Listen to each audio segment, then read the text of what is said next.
Good morning or afternoon, everybody. I'm Julie Wallen. I'm the Director of APHIS Veterinary Services Farm Bill Programs and Director of the National Animal Disease Preparedness and Response Program, which we refer to as NADPRP. So presenting with me today is Laura Wilson and Andrea Pegg, who are the grant specialists on our team, and also Dr. Lisa Garson, who is our NADPRP project coordinator and tribal liaison. So welcome today. Just to add on Denise's housekeeping items, in addition to receiving the recording, if you registered for the event today, we'll also post the recording onto our NADPRP website, which you can find on the internet by searching for, just search terms APHIS NADPRP, and you should be able to find our page. So today we'd like to tell you about a little bit about the NADPRP program, but really want to get into talking with you about this year's NADPRP funding opportunity for tribes and tribal applicants. We'll step through how to apply, the guidelines on using funds, what happens after you submit a proposal, and then give you some tips on how to submit a really successful proposal. And as Denise said at the end, we'll have plenty of time for questions. So a little bit about the NADPRP program. The NADPRP program was established by Congress in the 2018 Farm Bill, and it's intended to support high-value projects that prevent the introduction and spread of foreign and emerging animal diseases that threaten U.S. agriculture. So typically in the program, we're thinking of really high consequence diseases like foot and mouth disease, highly pathogenic avian influenza, African swine fever, and others. Those diseases that threaten U.S. agriculture and livestock and would have devastating economic impacts. So in the program, we accept proposals and award funding through a competitive process. The proposals are awarded through cooperative agreements, and these are a little different from grants. Typically, the performance period for a project that NADPRP funds is 24 months, and there is no per project funding limit. So the average award for a NADPRP project in our tribal funding opportunity is about $100,000, but there's no cap on that. So for the last 5 years of the NADPRP program, we've awarded over $55 million to support more than 250 projects. So who's eligible to apply? So in the NADPRP program, each year we have 2 funding opportunities. We have a general funding opportunity and a tribal funding opportunity. We're talking about today is the tribal funding opportunity. And then this opportunity is limited in the types of applicants. It's limited to tribes, tribal organizations, and tribal universities and colleges. In our annual general funding opportunity, it's a wider application or a broader list of eligible entities that includes states, universities, livestock producer organizations, other federal agencies, and others. So we're really happy to be providing tribal specific funding opportunities. We've done these since FY23, and in the last 2 years, we provided nearly $1 million to support 7 different tribal projects. So with this year's NADPRP 2025 tribal funding opportunity, APHIS is making up to $500,000 available to support new projects. The application instructions and materials are available on the APHIS Funding Opportunities webpage and also on the NADPRP webpage. You can search for those using Google search terms like APHIS funding or APHIS NADPRP. So the deadline to submit application materials and your proposals for this funding opportunity is January 24th. Proposals need to directly support one of the 9 funding priorities that are listed in the announcement, and I'm going to go over those today. As I said, there's no per project funding limit. Individual applicants can submit multiple proposals, so feel free to submit more than one proposal. And for those that are selected for funding, we expect the projects will start between around August and September of 2025, so next summer. And here's some of those dates again. The application deadline is January 24th. It takes us a few months to review the proposals and then a few additional months to get the approval up the USDA chain. We expect to notify applicants next June. And again, projects will start next summer.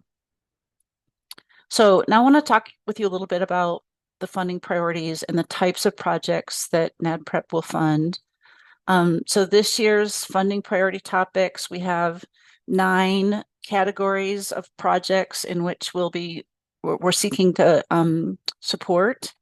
You can read details about each one of these in our funding opportunity announcement that's available on the our webpage. And I really encourage you to do that because in this appendix that's available to you in the funding opportunity announcement, it gives a whole page of details about each topic, including examples of the kinds of projects that we would be interested in funding.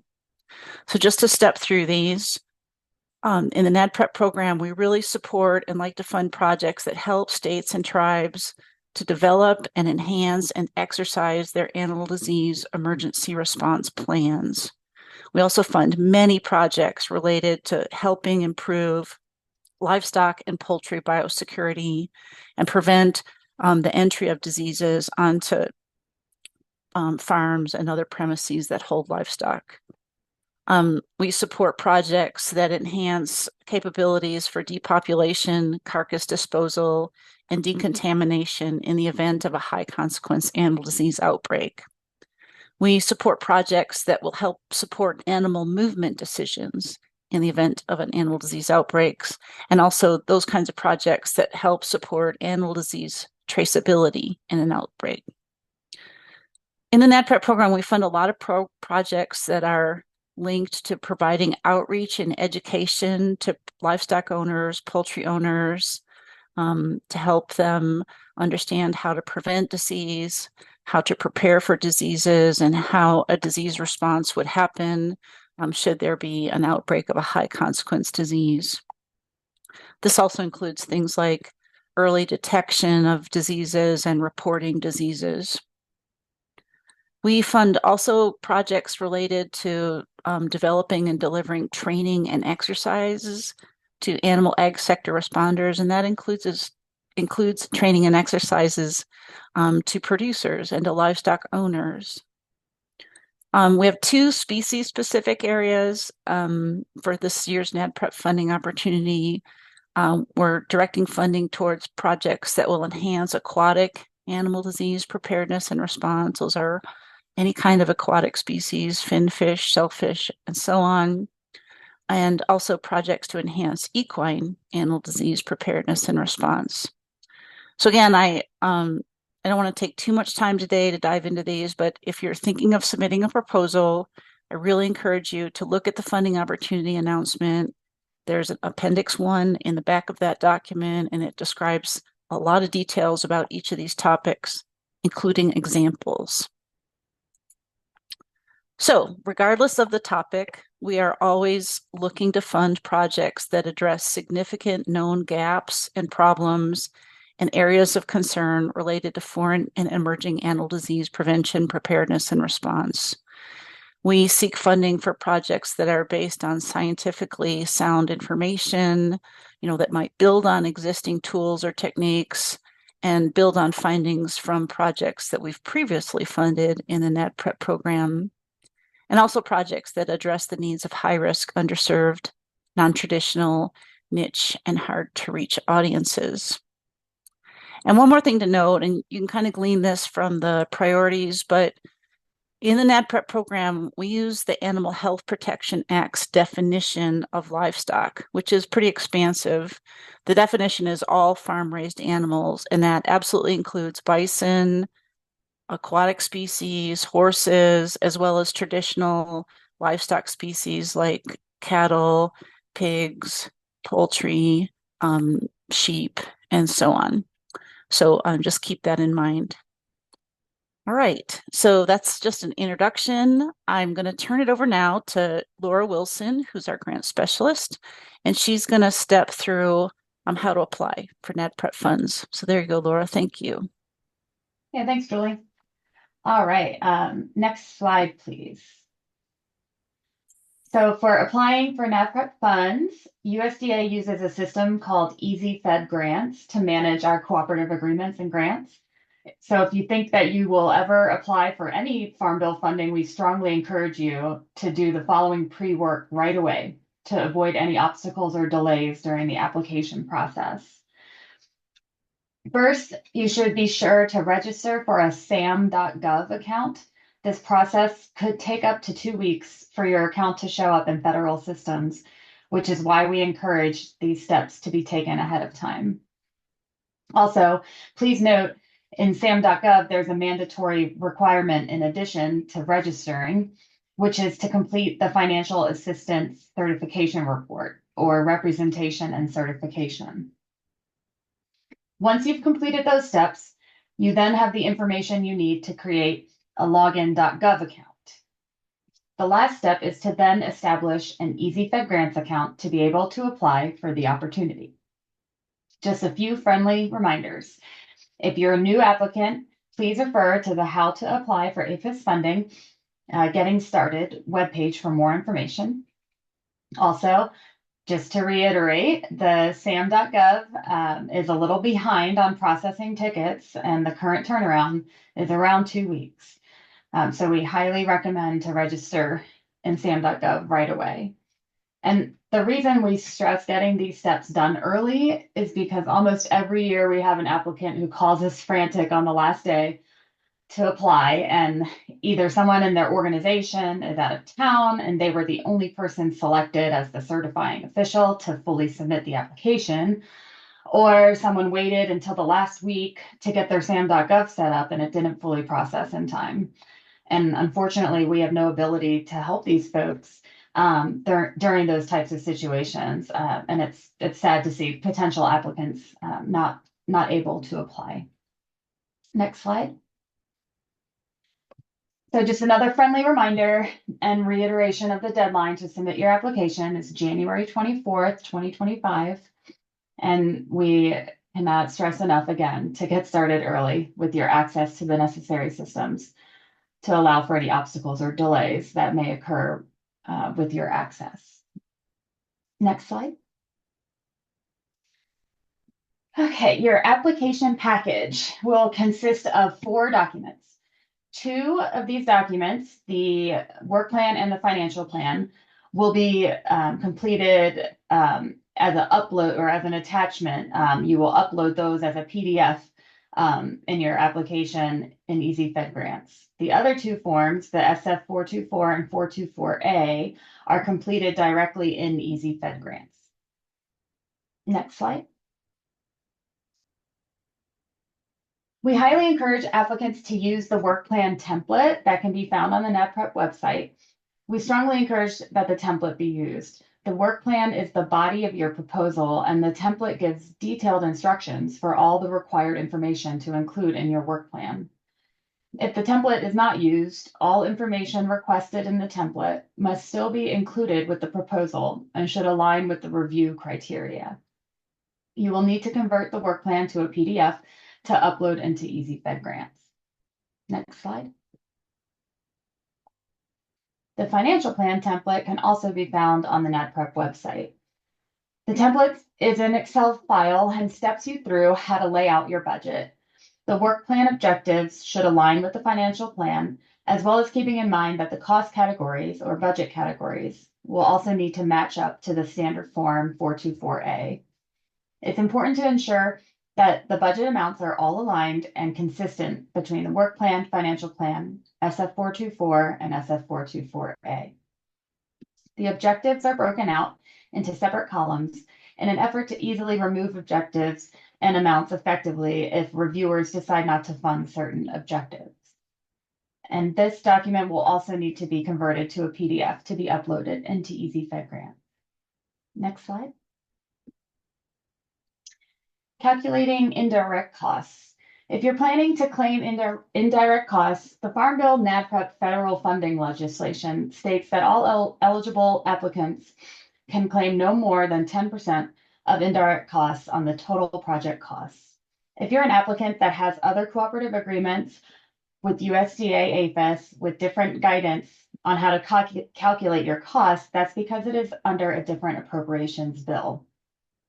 Since the Farm Bill congressional language says that the 10% cap is on total project costs, the mathematical formula to use is total direct costs times 11.11%. Next slide. And I will now turn it over to Andrea to go over a few general guidelines for using NADPRP funds. Thanks, Laura. Next slide, please. This is a list of the most common allowable costs. More details and definitions of each item listed can be found in the Guidelines for Use of Funds document posted on the NADPRP website. In general, when trying to decide if a cost might be allowable or not, it should be reasonable, allocable, and necessary for the project completion. Keep in mind that although an item may be listed as allowable, it must still be reviewed and approved by APHIS. Next slide.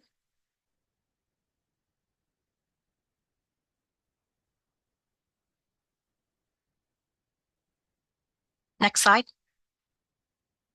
This is a list of the most common unallowable costs. Again, more details and definitions of each item listed can be found in the Guidelines for Use of Funds document posted on the NADPRP website. If you have specific items that are questionable, please be sure to reach out to APHIS to discuss further. Next slide, please. Cost sharing or matching. There is no required cost sharing or matching for the NADPRP cooperative agreements. If a recipient does include cost sharing in their budget and it is accepted by APHIS, then the commitment of funds becomes legally binding and must be reported on the standard form 425. Next slide, please. To sum up the guidelines for using NADPRP funds, all costs in a work plan must be reasonable, necessary to the project goals, and should leverage existing recipient resources such as personnel, vehicles, and computers where possible to achieve cost effectiveness. So while sending your project team on a group trip may sound like a fantastic idea, it probably would not be considered reasonable. Next slide, please. I'll now pass this to Lisa to explain about submitting your proposal. Thank you, Andrea. In this last section, we will look at the proposal review process, including tips to help improve the success of your proposal. Next slide, please. It is important when you develop your proposal that you understand how proposals are reviewed and evaluated. The proposal review process starts with an initial screening. APHIS verifies that the basic eligibility requirements are met as outlined in the funding opportunity announcement, including that all required documents are submitted, that the proposal was submitted by an eligible entity, and the purpose of the project falls under the umbrella of what can be funded through NADPRP. Once a proposal passes the initial screening, it is sent to a review panel that is comprised of subject matter experts. Reviewers complete their individual assessment and then meet to discuss the proposal, where the review panel agrees on a ranking and funding recommendation. Our reviewers take their responsibility very seriously. Once the review panel has concluded their work, a final projects list is submitted for approval, which must go through multiple steps in the USDA approval process. After the project list receives final approval, APHIS announces and publishes the awarded projects list, and all applicants will receive an individual email notifying them of the award decision for their proposal. Next slide, please. We select subject matter experts in all areas of animal disease preparedness and response, including subject matter experts within APHIS and subject matter experts outside of federal government. We do not use computers or AI to evaluate proposals. Real people review and evaluate the proposals. The experts review the proposals multiple times and often with different groups of people. When you write your proposal, it is important to keep in mind the scoring criteria that they will use. Next slide, please. Here are the 5 main scoring criteria. One of the first items that a reviewer will assess is how well the proposal aligns with a funding priority listed in the funding opportunity announcement. Meeting this criteria is essential. Does the proposal have a clear, strong, and direct support for a funding priority topic or topics? These were mentioned earlier in this webinar and are described in detail in Appendix 1 of the funding opportunity announcement. The second main criteria is how well the proposal addresses a critical need or gap related to a funding priority topic. This is not a requirement for a proposal, However, proposals that address a critical need or gap are prioritized. Reviewers also assess whether the proposal is expected to have a high feasibility of success. Does the proposal have a well-organized plan of action? Is the approach sound? Does the applicant have sufficient skills and experience, or a plan to collaborate or gain those needed skills? And is the timeline realistic? The impact and value of the project's deliverables and outcomes to stakeholders is important to convey to the reviewers. In the impact and value section of your work plan, take the time to clearly describe the expected impact and value of your proposal. Keep in mind that reviewers consider whether the deliverables and outcomes can be used by other tribes, states, or other stakeholders. The last main criteria is cost effectiveness. Reviewers are conscious of spending the limited funds available, which becomes even more important as our program continues to grow and we receive more proposals. As you develop your proposal, consider whether costs are reasonable, are existing resources leveraged, and are there any efforts for any cost sharing or cost savings? Next slide, please. And now a few helpful tips for your application package. Next slide, please. As you get started, it may be helpful to view the types of projects the NADPRP has funded in the past. We have a new projects dashboard. The link to this is on our NADPRP homepage. The dashboard includes past and current NADPRP funded projects. You can filter projects by priority topic, commodity, organization type, year, and state. You can also search through projects and read individual project summaries. As new projects are funded, they are added and published on the dashboard. Projects selected for funding are first posted in the annual project list section on our webpage. Here you will find lists of projects selected for funding by fiscal year for both the tribal and also the general funding opportunities. And you can also find a link to some project videos. This will take you to videos posted on the webpage of the Veterinary Services National Training and Exercise Program. Next slide, please. Before submitting your application, please double or even triple check your documents. It is important to make sure your application is complete and all documents are submitted by the application due date. It is important to make sure to use a descriptive title. This is helpful to our reviewers. The award description, which does have a word limit, is one of the first section reviewers will read. It may be helpful to write the award description last after the rest of the proposal, including objectives and activities, have been clearly defined. Reviewers find it helpful to read a well-organized and complete work plan. The work plan needs to be 25 pages or less. Review your documents for funding and time period consistencies. Before submitting your application package, check to ensure the requested funding level is the same between the work plan, the financial plan, and the SF-424. Also make sure that the performance period is the same between the work plan and the SF-424. Next slide, please. Some proposals align with multiple funding priority topics. For example, a project to conduct outreach and education on biosecurity for swine producers. Since both outreach and education and biosecurity are funding priority topics, in this case, select the one topic the proposal aligns with the best, and list the other related funding priority topic in the other information section near the end of the work plan. Next slide, please. To help make your proposal stand out, again, one of the first items that reviewers examine is how well the proposal supports a funding priority topic. Proposals that strongly and clearly align with a funding priority topic are favored by reviewers. Reviewers have a history of selecting high-value, low-cost projects. Reviewers understand that sometimes projects have a higher funding level, but they're also looking for a high value relative to those costs. Proposals that do not clearly describe the deliverables or how they will benefit a stakeholder tend to get ranked lower.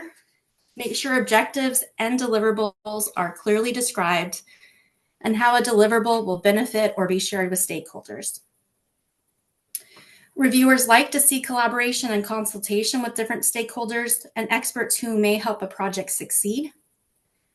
If you plan to have a collaborator or if you have consulted with other groups and they support your proposal, have letters of support in your application package. This shows reviewers that you've had those conversations and those partners or collaborators are on board with your proposal. Reviewers also like to see proposals that leverage or build on identified critical needs. Throughout your proposal, please don't assume that you can shortcut information. For example, if your proposal addresses a critical gap or need, don't leave reviewers guessing or making assumptions. Briefly explain to the reviewers the identified gap or need and how your proposal will mitigate that gap. Strive for a proposal that has a clear description and how activities will lead to the deliverables. After reading your proposal, the reviewer should have a clear understanding of what you plan to do and the product or deliverable that you will develop. Another item that reviewers look for is how the information will be shared. Again, spell this out for our reviewers. If you are creating a product, what is the product? Who will it be shared with? When will it be shared and how? Include also any key presentations to stakeholders, whether it is a webinar, a national conference, or community-based outreach. Explain to the reviewers how the information will be disseminated. And if you are proposing a project that parallels something that already exists, clearly explain to the reviewers that you know what's already out there and how your proposal stands apart. Next slide, please. And some common mistakes to avoid. Again, one of the first criteria for reviewers is how well aligned the proposal is to a funding priority as described in the funding opportunity announcement. If the proposal topic is not well aligned to the funding priority topic or topics, reviewers will not likely spend much time on the proposal. The cost-benefit value of the proposal is important. Reviewers tend to recommend multiple lower-cost projects rather than one expensive project when the proposal values and qualities are similar. Reviewers shy away from proposals that are too expensive compared to the overall benefit. Expensive projects are funded, but the value and benefit should align with the higher cost. Another mistake we see is that a proposal describes a problem, but fails to clearly describe how the project will help to mitigate that problem. Another common problem is that reviewers are not convinced that the stakeholder or beneficiaries will use the project deliverables. It may be helpful to bring in a consultant from your local industry group or other experts, depending on your audience, for that reality check to ensure you're proposing a deliverable that is needed and will be used. And don't forget about the basics. We have had proposals submitted that are well written, but fail to identify the species the proposal will impact. Please read the work plan template carefully to ensure that you're not missing any information that the reviewers need. We do want your proposal to get full consideration. Next slide, please. And that concludes the proposal review process. I'm going to pass this back over to our director, Julie Wallen, to wrap things up. Thank you, Lisa. Okay, we're almost getting to the question and answer period. We just want to recap a few things. So going back to what Laura said earlier, every funding opportunity, we have a sad situation where a cooperator or an applicant has everything ready. They've spent a bunch of time writing their proposal, but they didn't take steps early enough to get their organization registered in SAM, or they didn't have a login.gov account, or they didn't have the right people in their organization with their Easy Fed Grants account. So please make sure that you address these now. There's several resources on our webpage, like gives you the exact links to do each one of these. You know, here's exactly what you do to get registered in SAM. Here's exactly what you need in Easy Fed Grants. And seriously, if you're thinking of applying, you can start these steps today. You can even create your draft application in Easy Fed Grants today or this week, and you can come back later after you've written the proposal and add all the details in then. So just can't express enough how frustrating it is for everybody, you know, for the applicant and for us, if these little steps aren't taken early on. So also was mentioned, make sure that the amount that you're requesting is the same in all your submitted documents, including your work plan, financial plan, and the 424 forms. Similarly, make sure that your dates, the starting date of the project is the same across those different documents. Read those instructions in the financial plan and list your cost for each objective, and make sure that what you're describing in the financial plan, which is like the Excel file budget, lines up with how you've described your budget in the narrative of the work plan. If you're claiming indirect cost, check that calculation and make sure that you list your contact info correctly so that we can reach you. So I also want to mention, yes, we have many ways to find more information. We have our NADPRP website and the APHIS funding opportunities web pages.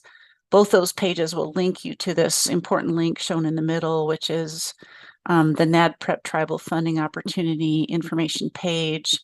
If you go into there, that page, it shows all kinds of information. There's frequently asked questions. There's links to our previously awarded projects to tribal organizations. There's all the how to apply, and there's links to all those tricky things about making sure that you have your sam.gov and Easy Fed Grants accounts set up and so on. Also, we've listed our email address here. We are a small team. We're very responsive. If you have questions as you go along, please reach out to us. The fastest way to do it is to send us an email, but then, maybe we can set up a phone call and talk about what you're trying to do. Many of you may be aware that you have APHIS employees in your state or nearby, and they might also be very helpful for this, especially APHIS Veterinary Services has in every state an area veterinarian in charge. Also want to mention that tribes can partner with other agencies and other entities to complete their projects. So, for example, we funded some really great projects where the funding is going to the tribal applicant, but they've partnered with their university extension office. Or the funding might be going to a tribe, but they're awarding fund to a subcontractor who's going to help them develop some outreach and education materials. So, to read more about projects like that, as I said, we have our project list on the website. If you use our dashboard, you can actually get into a little more detail on each of those projects. And within that dashboard, you can search for specifically on tribal projects. So we've covered a lot today. We're very happy to take your questions now. And so a couple of things, I think we received some questions in advance, and Denise is going to read those and we will answer those. You're welcome to enter your question into the chat. And also just absolutely feel free to unmute your line and ask your question verbally.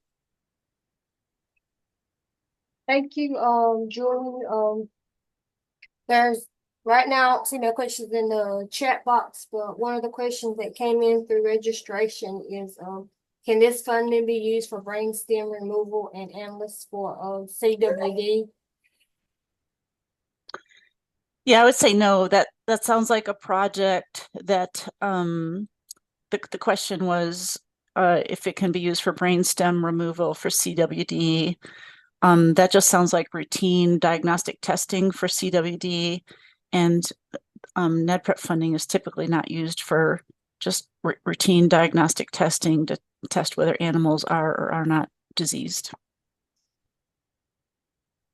Okay, thank you. And let's see, other questions is the 500,000 the total pool of funds or the maximum amount a tribe can request? The 500,000 is the total pool of funds. And as we said earlier in the presentation, our typical awards for these projects is about $100,000. Okay, and another question that came in is, when will this be due and the distribution to those who qualify? I guess it will be like when someone can, the end date for the application process, and when will they be notified if they have if they qualify? Yeah. So the application deadline is January 24th, and somebody on my team can speak up if I've stated that wrong, but the deadline is January 24th. We expect to notify applicants around June and that these projects that are selected for funding will start in the summer. Thank you. I did get a statement that said eligibility and eligibility for reindeer husbandry and brucellosis vaccinations. Yeah, that was a question about if the NADPRP funds can be used for reindeer husbandry and for brucellosis vaccinations. And in general, no. You know, we're not providing grant money to help producers or help livestock owners vaccinate their animals or to help with breeding operations. However, you know, we would entertain, it doesn't, reindeer as a species are eligible for NADPRP funding, but it would have to be in one of our funding priority topics. So, for example, we would definitely consider a proposal related to the biosecurity of reindeer herd and reindeer operations, proposals related to outreach and education on diseases of reindeer and other deer and elk species, that kind of thing. Thank you. We did get a question in the chat box about will we get this in a packet, but I think someone responded to him. Yeah, I believe Denise, you will send everybody who registered the slide deck and the recording, and I think the recording will include the links that we've put in the chat. Is that correct? Yes, so if you can give me those links, I can put them in the email. Definitely. Okay, we'll provide those to you, Denise, and then everybody on the call, you'll receive those if you've registered. And also on our NADPRP website, we will have this webinar recording and our slides from today.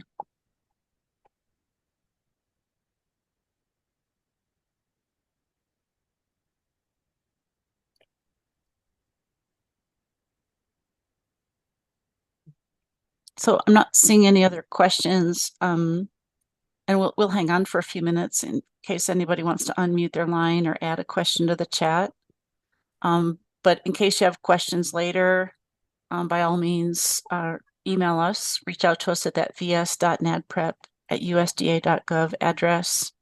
We're very, very willing to talk with you, respond to your questions by email, or, you know, we can chat on the phone. So, I know I had some question that came in last year about will the development of tribal cattle rancher biosecurity plans, would that fall under any of the priority topics? yes, absolutely. Yeah, helping tribal livestock owners develop biosecurity plans would absolutely be a topic that a type of project that NADPRP would fund. That's a great question.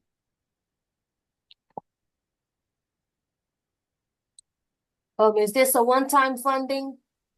No, and that's another good question. We have annual NADPRP funding opportunities, including our annual general funding opportunity and our annual tribal funding opportunity.